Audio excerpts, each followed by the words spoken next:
A Ukrainian sea drone took down 2 Russian Su-30 fighter jets on May 2nd using American AIM-9 missiles near Crimea. This was confirmed by Ukraine's defense intelligence head Kyrylo Budanov in an interview with the Warzone website on Sunday. According to Budanov, the event marks the first time unmanned naval vessels downed fighter jets and the first successful use of AIM-9 missiles to take down any aircraft via drone boat. The operation involved 3 Magura V-7 naval drones operated by the DIU, Security Service, and Armed Forces of Ukraine, deployed in the direction of Novorossiysk, a key naval hub of Russia's Black Sea Fleet. Budanov stated that one of the Su-30 crews ejected and survived, reportedly rescued by a civilian vessel. The crew from the second aircraft were eliminated. Kyiv and Prague are working to establish a joint F-16 pilot training facility outside Ukraine to provide Ukrainian pilots with advanced training on operating US-made F-16 fighter jets. This was announced by President Zelenskyy during a joint press conference with his Czech counterpart Petr Pavel in Prague on Sunday. The initiative will form part of the broader international aviation coalition aimed at supporting Ukraine's defense capabilities. Obviously, as of now, for security reasons, we cannot open such a base in Ukraine. Russian strikes continue every day, and so we are working with partners to ensure that such schools can be opened outside of Ukraine, and it will. We have agreed that Czechia will be with us in implementing the relevant decisions. At the same press conference, Zelenskyy said that Ukraine also expects to receive 1.8 million artillery shells in 2025 as part of a separate Czech-led defense assistance initiative. Commenting on a possible ceasefire, the Ukrainian president stressed that it can be reached at any moment. However, it should last for at least 30 days to give diplomacy a real chance. For example, in the past days, they have been saying that they want some partial ceasefire, but you should know that the number of assaults these days was the highest in the past months. They conducted more than 200 assaults. I listened to the report by General Syrskyi. He told me that there were more than 200 assaults yesterday. So we do not believe them. Provocations are possible, and it depends on the Russians. If anyone still believes them, they can test it. The short-term ceasefires for the alleged cessation of hostilities in Ukraine that were announced by Russian leader Putin make no sense, stated the Czech president Petr Pavel. If someone has all the cards in their hands to end the war, then it is President Putin who can do it with a single decision, but so far, the will has not appeared. The Ukrainian president, along with the First Lady, arrived in Czechia on May 4th. Commenting on the official visit on his X page, Zelenskyy stated that he has scheduled meetings with the country's officials as well as executives of defense companies, students, and the Ukrainian community.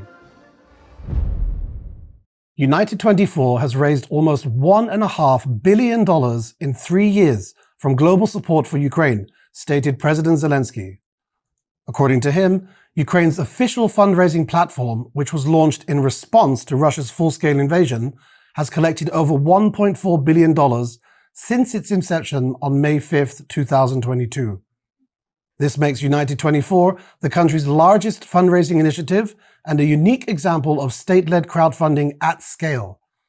Contributions have supported Ukraine's defense forces, medical aid, infrastructure rebuilding, and demining efforts. Zelenskyy emphasized that the figure represents more than just financial support. It stands as proof of global solidarity in the face of brutal and unprovoked aggression. Russian forces attacked Kyiv over the weekend, injuring 11 people. In the early hours of Sunday, Moscow troops launched a drone attack against Ukraine's capital, resulting in fires and destruction in 3 districts. There were 3 explosions. My girlfriend woke up 5 minutes before and said she saw a flash too. We were lucky that our windows faced the other side of the house. According to the State Emergency Service, 2 children, aged 14 and 15, were among the wounded. In Obolonsky district, one of the drones hit a shopping mall. Windows shattered in several nearby residential buildings due to the blast wave, and 7 vehicles were destroyed. A 12-story apartment building caught fire, with flames reaching the roof and partially collapsing the top floor. I came out and saw most of the cars were on fire. Look where the crater is. It is right in the middle of the car park. These cars caught on fire, and then the fire spread further. My car was not on fire at the time, but it was impossible to come up to it and drive it out of the fire. It caught on fire afterwards. Pretending that they are ready for talks is one thing, but nevertheless they keep delivering strikes and the war continues. Boys are dying every day. Ukraine and Japan have finalized an agreement for Kyiv to receive $3 billion in revenues from frozen Russian assets, reported the Ukrainian Prime Minister Denis Shmyhal. According to him, these funds will be secured under the ERA, Extraordinary Revenue Acceleration Initiative, and will be directed toward priority budget expenditures, as well as Ukraine's reconstruction and development. Overall, within this mechanism, Ukraine is aiming to raise $50 billion in loan funds that will be repaid and serviced using future revenues received from immobilized Russian sovereign assets. 9 months after it began, the Kursk operation has achieved most of its goals, stated the Commander-in-Chief of the Armed Forces of Ukraine, Oleksandr Syrsky. In a Telegram post, Syrsky noted that active operations of Ukrainian defenders in Russia's Kursk region prevented Moscow's offensive campaigns in the Sumy and Kharkiv region. Moreover, a buffer zone created by the Ukrainian forces in the border areas remains in effect today. At the end of March, the Commander-in-Chief revealed that the total losses of the Russian army in the Kursk direction numbered over 55,000 personnel.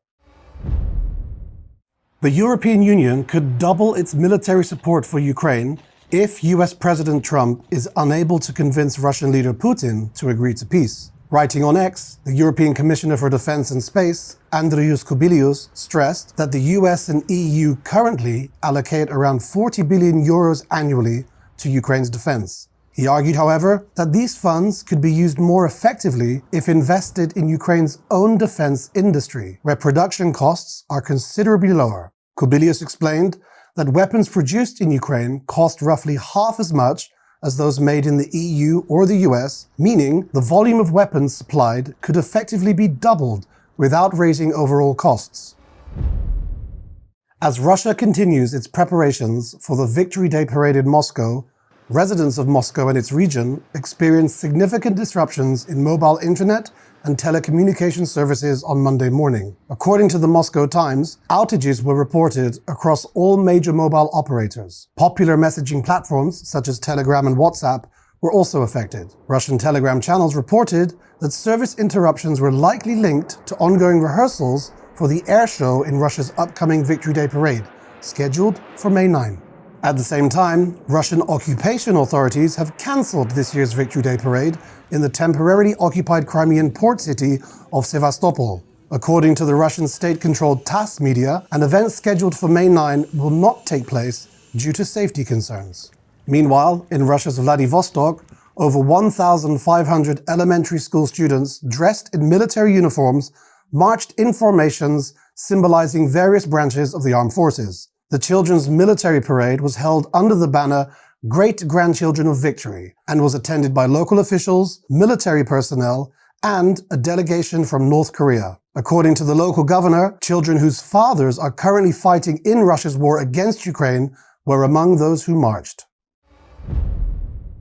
Sanctions against Russia must remain in place and only increase, stressed the Ukrainian President Zelenskyy. He stated this during a joint press conference with the Czech Prime Minister Petr Fiala in Prague. I informed our Czech friends about Ukraine's actions on the battlefield. We also discussed diplomacy, Russia's clear rejection of many proposals for a real, lasting ceasefire. We discussed the need for further pressure on Russia. This concerns, first of all, sanctions. Sanctions against Russia for the war must remain in place and be strengthened. They should be constantly strengthened as long as Russia prolongs and intensifies its aggression. The Czech Prime Minister stated that since the beginning of 2025, Prague has already supplied Kyiv with 500,000 rounds of ammunition. He also stated that Czechia, along with other partners of the Coalition of the Willing, will train Ukrainian pilots on F-16s at their bases. The Czech Republic will continue to support Ukraine in its fight. We recognize that Ukraine is not only defending its territory, its independence, its integrity, but also defending the whole of Europe and its security.